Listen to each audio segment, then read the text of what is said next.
ನಿಮಗೆಲ್ಲ ಗೌರಿ ಅಡುಗೆ ಅಂಗಳಕ್ಕೆ ಸ್ವಾಗತ. ನಾನಿವತ್ತು ಬಸಳೆ ಸೊಪ್ಪು ತೊಗೊಂಡಿದ್ದೀನಿ. ಈ ಬಸಳೆ ಸೊಪ್ಪಿಂದ ನಾನು ಮಸ್ಸೊಪ್ಪು ಮಾಡ್ತಾಯಿದ್ದೀನಿ. ಇದಕ್ಕೆ ಬೇಳೆ ಬಸಳೆ ಸೊಪ್ಪನ್ನು ಹಾಕಿ ಇದನ್ನು ಸಣ್ಣಕ್ಕೆ ಕಟ್ ಮಾಡಿಕೊಂಡು ಒಂದು ಜಾರಿಟ್ಟು ಇದಕ್ಕೆ ಒಂದು ಅರ್ಧ ಭಾಗ ತೆಂಗಿನ ತುರಿನ ಸೇರಿಸ್ಕೊಂಡು 2 ಟೊಮೊಟೊ, 1 ಗೆಡ್ಡೆ ಬೆಳ್ಳುಳ್ಳಿ, ಒಂದು ಅರ್ಧ ಈರುಳ್ಳಿ ಸೇರಿಸ್ಕೊಂಡು ಇದಕ್ಕೆ ಸ್ವಲ್ಪ ಕೊತ್ತಂಬರಿ ಸೊಪ್ಪನ್ನು ಸೇರಿಸ್ಕೊಂಡು ಒಂದು 2.5 ಸ್ಪೂನು ಸಾಂಬಾರು ಪುಡಿನ ಸೇರಿಸ್ಕೊಂಡು ಇದನ್ನು ರುಬ್ಕೊಂಬರ್ತೀನಿ.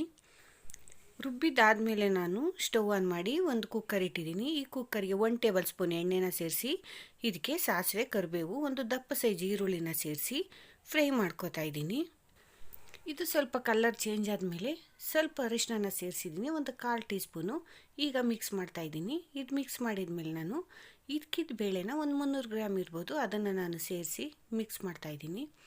ಈಗ ಇದಕ್ಕೆ 1 ಸ್ಪೂನ್ ಗರಂ ಮಸಾಲ ಸೇರಿಸಿ ಅದನ್ನು ಮಿಕ್ಸ್ ಮಾಡಿ 1 ಸ್ಪೂನ್ ಶುಂಠಿ ಬೆಳ್ಳುಳ್ಳಿ ಪೇಸ್ಟನ್ನು ಹಾಕಿ ಅದನ್ನು ಮಿಕ್ಸ್ ಮಾಡಿಕೊಂಡು ನಾನು ಸಣ್ಣಗೆ ಹೆಚ್ಚಿರೋ ಬಸಳೆ ಸೊಪ್ಪನ್ನು ಸೇರಿಸಿ ಈಗ ಮಿಕ್ಸ್ ಮಾಡ್ತಾಯಿದ್ದೀನಿ. ಈ ಸೊಪ್ಪು ಸ್ವಲ್ಪ ಮೆತ್ಕಾದ್ಮೇಲೆ ನಾನು ರುಬ್ಬಿರೋ ಮಸಾಲೆನ ಸೇರಿಸಿ ಈಗ ಮಿಕ್ಸ್ ಮಾಡ್ತೀನಿ. ಅದಕ್ಕೆ ಸ್ವಲ್ಪ ನೀರನ್ನು ಸಹ ಸೇರಿಸ್ಕೊಂಡು ನೀರನ್ನು ನೋಡಿ ಸೇರಿಸ್ಕೊಳ್ಳಿ, ಎಷ್ಟು ಹದ ಬೇಕೋ ಅಷ್ಟು ಮಾಡ್ಕೊಳ್ಳಿ.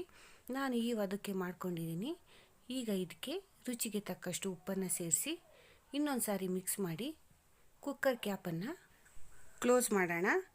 ಕ್ಲೋಸ್ ಮಾಡಿದ ಮೇಲೆ ಒಂದು ವಿಷಲ್ ಹಾಕ್ಸ್ಕೊಳ್ಳೋಣ. ಒಂದು ವಿಷಲ್ ಹಾಕ್ಸ್ಕೊಂಡ್ರೆ ಸಾಂಬಾರು ಕರೆಕ್ಟಾಗಿ ರೆಡಿಯಾಗಿರುತ್ತೆ. ಈಗ ವಿಷಲ್ ಆಗಿದೆ. ಪೂರ್ತಿ ತಣ್ಣಗಾದ ಮೇಲೆ ನಾನು ಓಪನ್ ಮಾಡಿ ತೋರಿಸ್ತಾ ಇದ್ದೀನಿ. ನೋಡಿದ್ರೆ ಸಾಂಬಾರು ರೆಡಿಯಾಗಿದೆ. ಬಸಳೆ ಸೊಪ್ಪಿನ ಇಟ್ಟಿಗೆ ಬೇಳೆ ಸಾಂಬಾರು ರೆಡಿಯಾಗಿದೆ. ಈಗ ನಾನು ಮುದ್ದೆ ಜೊತೆಗೆ ಸರ್ವ್ ಮಾಡ್ತೀನಿ. ನೋಡಿದರೆ ಎಷ್ಟು ಸಿಂಪಲ್ಲಾಗಿ ಮಾಡ್ಕೋಬೋದು ಅಂತ.